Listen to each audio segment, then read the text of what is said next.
Hey, what's up everybody? Brent from Brenspeed. Thanks for watching Brenspeed TV. Today I have a short one. We're gonna watch a dyno pull on this 14 GT500 laying down over 700 row horsepower. Hey, if you haven't, please subscribe, hit notify, stay up to date. I have Doug with me. Let's go check it out.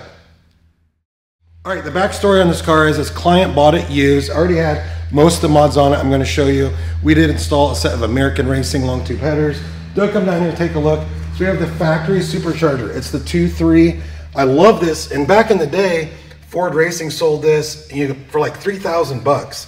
So if you had an 07, 12 GT500, you could buy that, but it's not available any longer. Already had a JLT, 2.4 pulley. He had a set of 1050 injector dynamic injectors, and he had upgraded the fuel pumps already. So we installed the long tubes, put on the dyno, tuned it. Check out this dyno pull.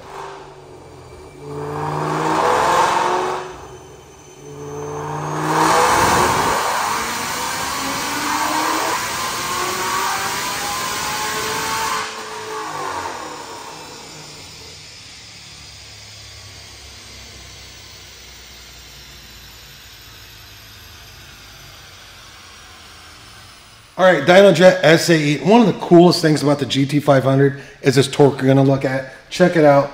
708 row horsepower, peaking at just under 6,000 RPM. Torque, monstrous. 720, peaking at only 3,400. 720 torque.